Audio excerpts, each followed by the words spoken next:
Atos capítulo 20, versículo 7 ao 12. Quem encontrou, diga amém. Atos, no versículo 20, Lucas vai relatar algumas coisas para nós, uma história um tanto curiosa de um fato que aconteceu com Paulo. E nós vamos ler do versículo 7 ao 12, me acompanhe. E no primeiro dia da semana, juntando-se os discípulos para partir o pão, Paulo, que havia de partir no dia seguinte, falava com eles e prolongou a prática até a meia-noite. Versículo 8. E havia muitas luzes no cenáculo onde estavam juntos. E estando um certo jovem, por nome Eutico, assentado numa janela, caiu do terceiro andar abaixo, tomado de um sono profundo, que lhe sobreveio durante o extenso discurso de Paulo, e foi levantado morto. Paulo, porém, descendo, inclinou-se sobre ele e, abraçando-o, disse: Não vos perturbeis, que a sua alma nele está. E subindo e partindo o pão, e comendo, ainda lhes falou largamente até a alvorada, e assim partiu. Versículo 12. E levaram vivo o jovem, e ficaram não pouco consolados. Amém. Retorne ao seu lugar, adorando ao Senhor, porque Ele é bom, porque Ele é maravilhoso. O tema desta campanha é uma família para pertencer. Todos nós queremos ser pertencentes a algum lugar. Todos nós queremos chamar um lugar de nosso, queremos habitar em um lugar. Todo mundo que já foi rejeitado por alguém, por um amigo, por um familiar, sabe o que é não pertencer a um lugar, sabe o que é não pertencer a uma casa, a uma congregação, a um grupo. Nós buscamos pertencimento. Mas nós vemos na palavra do Senhor que Ele faz o solitário habitar em família. Nós nascemos com essa necessidade de pertencer. Queremos pertencer ao marido, queremos pertencer aos filhos, queremos pertencer aos pais, queremos ser de alguém, conviver com alguém, estar em comunhão com alguém. Nós temos esta necessidade. Em Atos, nos versículos que nós lemos especificamente, esse fato ele é interessante porque Paulo precisou ressuscitar alguém no meio do seu discurso. Isso me chama muita atenção, porque o texto vai falar que no primeiro dia da semana, ajuntando-se os discípulos para partir o pão, Paulo, que havia de partir no dia seguinte, falava com eles e prolongou a prática até a meia-noite. O negócio aqui, irmãos, nessa reunião estava demorado. Ele estava falando, discursando. O versículo 8 vai dizer que haviam muitas luzes naquele cenáculo. Se nós formos relembrar do cenáculo na Bíblia, era um lugar de reunião. Por várias vezes o Senhor Jesus se reuniu com os seus discípulos. Em Atos, no capítulo 1, nós vamos ver que depois de Jesus ser assunto ao céu, nós vamos ver os discípulos se reunindo no cenáculo, perseverando unanimemente em oração, juntamente com as mulheres e com os irmãos de Jesus. O cenáculo virou um lugar de reunião. E ainda nesse tempo, aqui em Troade, onde Paulo estava nesse contexto, eles estavam reunidos para partir o pão no primeiro dia da semana. Com certeza, era uma reunião de adoração. Eles não se reuniram para falar da vida de ninguém, eles estavam reunidos para participar e compartilhar o pão entre eles. Quando nós vamos ver o versículo 9 falando o que estava acontecendo ali, um jovem por nome Eutico estava assentado numa janela. O texto começa a ficar estranho. Nós imaginamos um homem pregando a outros discípulos, como o texto diz, que aqueles que estavam ali eram discípulos, e o texto vai falar de um jovem numa janela. É a mesma coisa que nós estarmos reunidos aqui hoje e alguém estiver pendurado no lugar mais alto daqui. Não tem muito a ver com a situação, não é um comportamento comum para a ocasião. E Eutico estava assentado numa janela. E se nós cremos que a riqueza da nossa fé está nos detalhes da palavra, nós precisamos considerar que o lugar onde ele estava e o que aconteceu com ele não foi escrito por acaso. Eutico na janela simboliza e figura alguém que pode estar distraído daquilo que está acontecendo dentro do cenáculo. Distraído muitas vezes daquilo que está sendo pregado e ensinado. Porque o maior erro de um pregador é achar que ele alcança todos os corações no lugar em que prega. Porque tem muita gente que ouve o barulho da nossa voz, mas não absorve nada daquilo que Deus entrega através de nós. Tem muita gente que se reúne, mas não para se fazer participante, mas para ser somente um ouvinte e não praticante daquilo que está sendo ensinado e daquilo que está sendo pregado nas nossas reuniões. O texto fala de luzes, mas o texto vai falar que este jovem que estava sentado na janela caiu do 3º andar abaixo, tomado de um sono profundo, que lhe sobreveio durante o extenso discurso de Paulo, e foi levantado morto. Paulo, porém, descendo, inclinou-se sobre ele e abraçando-o disse: não vos perturbeis, que a sua alma nele está. Há algumas palavras no texto que elas estão em contraste uma com as outras. Luzes, sono profundo, vida e morte. Por muitas vezes, luz na Bíblia figura clareza, discernimento, entendimento. E o sono, por muitas vezes, vai figurar dormência, distração. Enquanto haviam luzes acesas no cenáculo, um jovem dormia durante o discurso. E o texto é claro quando fala que o sono dele era profundo. E se nós formos pegar o sono aqui como figura de falta de clareza, de falta de entendimento, enquanto Paulo pregava, Eutico cai do 3º andar abaixo e é levantado morto. Onde havia vida, agora havia morte. Só que onde é que eu quero chegar com isso, irmãos? É que quando nós olhamos para o contexto, nós percebemos que um jovem foi capaz de dormir no meio da pregação de um homem que foi um grande pregador do evangelho. Alguém foi capaz de se distrair diante de um homem que era dotado de muita sabedoria e conhecimento, tanto conhecimento espiritual quanto conhecimento terreno e material. Paulo não é o tipo de homem que a gente ignoraria. Paulo não é o tipo de palestrante que a gente dormiria durante a palestra.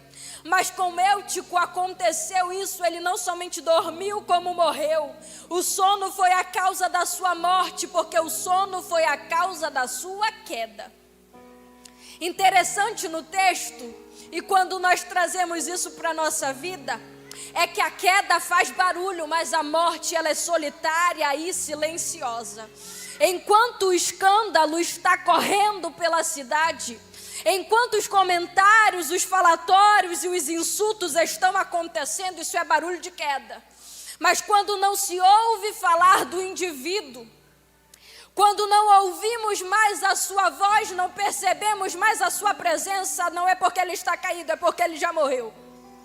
Eutico cai do 3º andar para baixo por causa de um sono. A queda faz barulho com certeza, porque nós vamos ver Paulo descendo até o lugar em que ele havia caído. E é bem provável que os outros que se reuniam ali também foram ver o morto, porque qual é o vizinho, o participante, que quando ouve o barulho de uma queda, não quer um pouco de curiosidade para observar? Qual de nós, irmãos? Qual de nós que quando um escândalo acontece em nosso meio, nós não emprestamos os nossos ouvidos para ouvir o barulho da queda? Se nós parássemos em ouvir apenas, não tinha tanto problema assim, porque daria para resolver. Mas há muitos que não se contentam em ouvir e ainda propagam.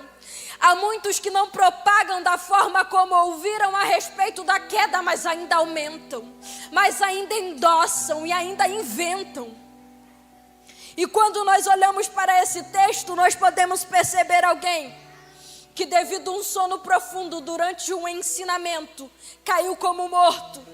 Só que o que é interessante aqui não é o que aconteceu com Eutico somente, mas o comportamento de Paulo. Nós aprendemos com Paulo que o Senhor espera de nós como igreja. Nós aprendemos com Paulo que o Senhor espera dos ministros que ele levanta. Nós aprendemos com Paulo que muitas vezes é necessário deixar o ofício de lado para estender a mão para aquele que está caído. Nós aprendemos com Paulo que nós precisamos nos despir da postura que nós temos, porque somos alguém que Deus levantou e precisamos muitas vezes deixar de lado a posição para estender a mão. Repare comigo, a queda faz barulho, mas a morte é solitária e silenciosa. Os que morreram entre nós não ouvimos o seu nome, não ouvimos a sua voz. Talvez não pregam mais como pregavam antes, não lideram mais como lideravam antes. Eles não visitam mais como visitavam antes, não são tão participantes das nossas reuniões como anteriormente, porque a morte faz com que nós não venhamos ouvir a sua voz. Toda queda faz barulho, mas todo aquele que está morto é silencioso. E nós costumamos dizer que o indivíduo não vem mais porque não quer, que não participa mais porque desviou. E pelas vezes que nós acusamos os nossos irmãos, nós não nos comprometemos em tocar o corpo morto. Como eu disse, não é curiosa aqui somente a queda de Eutico, mas o comportamento de Paulo. Versículo 10, Paulo, porém, descendo, inclinou-se sobre ele e abraçando-o, disse: não vos perturbeis, que a sua alma nele está. Paulo, ele constrange a gente, como um homem de Deus. No capítulo 19, quando ele estava em Éfeso, versículo 11, versículo 12, vai falar assim: e Deus pelas mãos de Paulo fazia maravilhas extraordinárias. Versículo 12 de Atos 19, de sorte que até os lenços e aventais se levavam do seu corpo aos enfermos, e as enfermidades fugiam deles, e os espíritos malignos saíam. O interessante nessas duas histórias, capítulo 19 e capítulo 20, é que no 19, Lucas vai narrar que Deus fazia coisas maravilhosas e extraordinárias através das mãos de Paulo. Eles levavam do corpo de Paulo lenços e aventais. E as pessoas eram curadas, os espíritos eram expulsos. Mas é interessante que no capítulo 20, Paulo não tinha que mandar ninguém levar nada por ele. Paulo não tinha que enviar nada a alguém que precisava dele na necessidade. Ele tocou com o próprio corpo. Porque às vezes nós achamos que o nosso grito do púlpito abaixo vai fazer alguém levantar. Por muitas vezes nós entregamos apenas ligações, mensagens e palavras de ânimo. Por muitas vezes mandamos pelos outros aventais e lenços, mas existem momentos que nós precisamos descer, deixar o ofício e tocar o morto. Quando os aventais e os lenços iam, ele não precisava tocar os enfermos, mas quando Eutico morreu, ele precisou dar a ele um abraço. Paulo não ressuscitou o morto com um discurso, porque morto não ouve a nossa pregação. Porque morto não pode corresponder ao ensinamento. Isso é tão interessante que quando ele ressuscita o menino, ele volta para pregar, porque agora ele estava apto para ouvir e aprender. Se Paulo tivesse continuado o discurso com o Eutico morto, não traria benefício nenhum a ele.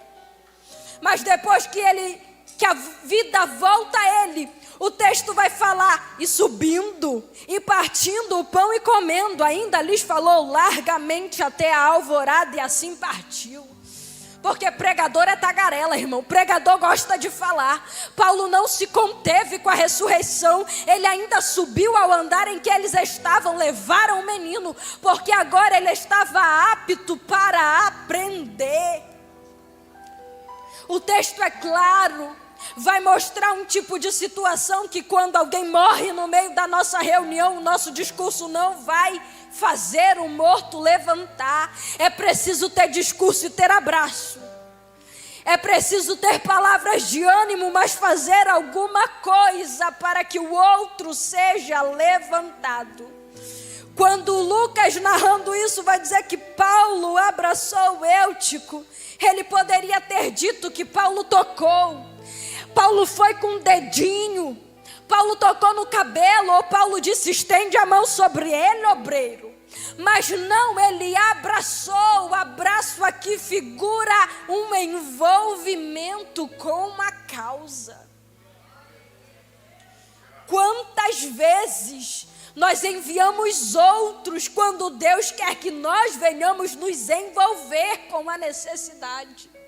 Abraço não é algo alheio, o abraço não é algo distante, o abraço é um envolvimento. Quando a mulher do fluxo de sangue tocou em Jesus, não foi ele quem ficou impuro, mas ela que foi purificada.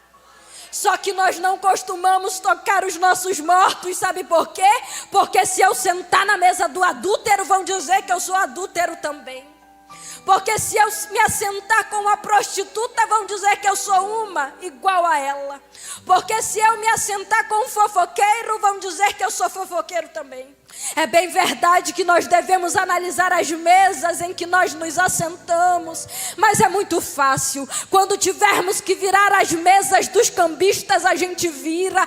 Mas Jesus sempre se assentou com os pecadores, não para mostrar que era melhor que eles, mas porque aquilo que ele carregava não poderia mudar quem ele era diante deles. Que fé pequena é essa, que o pecado do meu irmão vai saltar para a minha vida? Que por isso eu não posso cumprimentar, não posso falar, não posso olhar na cara? Que vida com Deus é essa, que eu não posso abraçar o caído porque os outros vão dizer que eu sou igual a ele? Que fé com Deus é essa que nós professamos ter muitas vezes, que quando alguém é excluído, nós excluímos também, porque se todo mundo não fala, eu também não vou falar.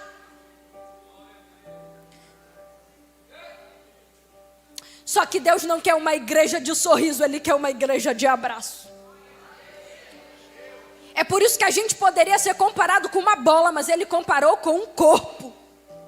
Poderia ser uma pedra sem sentimento, mas ele disse: vou fazer vocês a forma como eu quero que vocês se movimentem. Temos um corpo para entendermos como o corpo funciona. Não nos fez sem sentimentos, mas nos fez cheios de emoções e sentimentos que nós não somos nem capazes de explicar.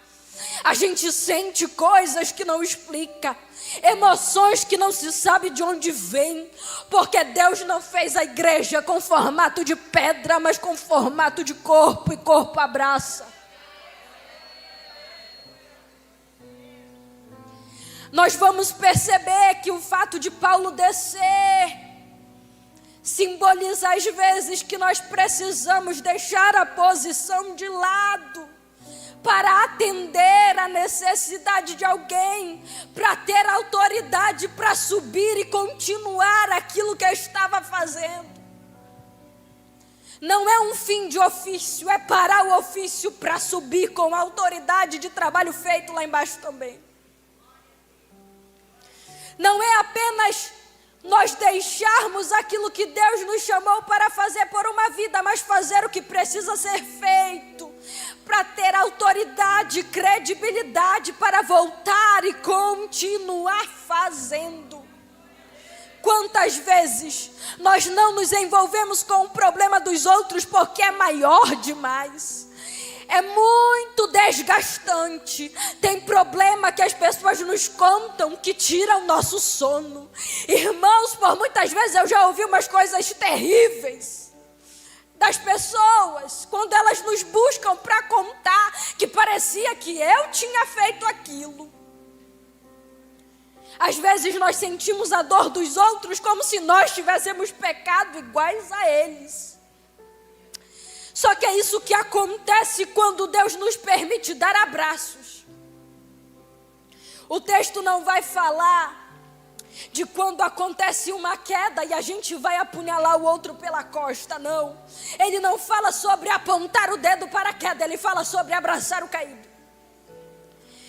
Ele não fala sobre nós puxarmos o tapete da rasteira em ninguém, porque crente não é gente que dá rasteira, crente é gente que abraça. O texto não fala sobre nós espalharmos o motivo da queda dos nossos irmãos. O texto fala sobre nós emudecermos, deixarmos aquilo que nós estamos fazendo e dar um abraço.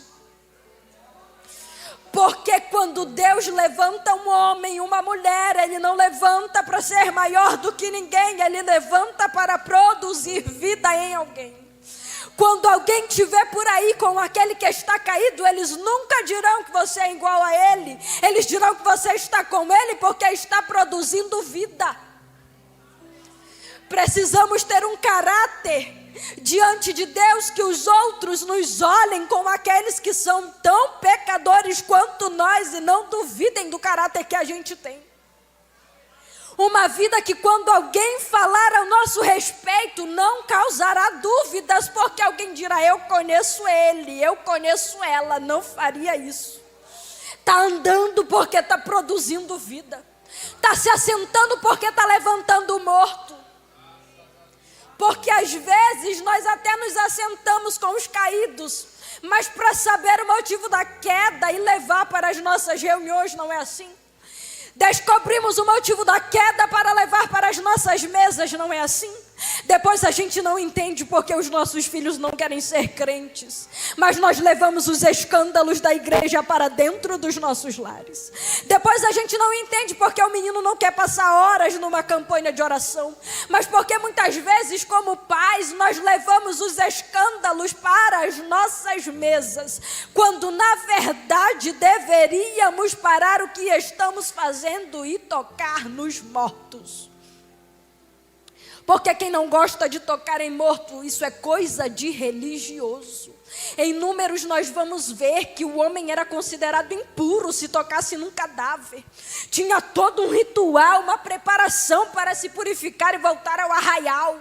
Isso é coisa de fariseu, quando nós não queremos tocar porque é podre.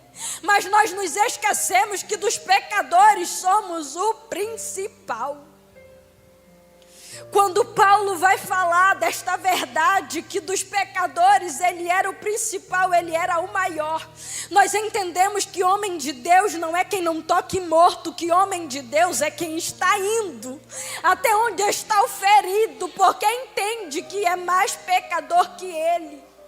A vida com Deus não é demonstrada pelo fato de nós pregarmos, cantarmos ou liderarmos bem, mas pelo fato de nós reconhecermos que quanto mais perto de Deus nós estivermos, mais expostos também estarão os nossos pecados.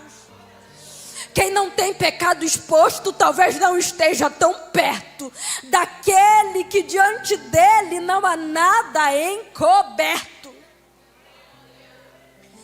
Se nós ainda conseguimos acobertar, encobrir as nossas práticas, é porque talvez Deus já esteja diante de nós. Porque no dia que Ele se aproximar, elas estarão escancaradas diante dos nossos olhos.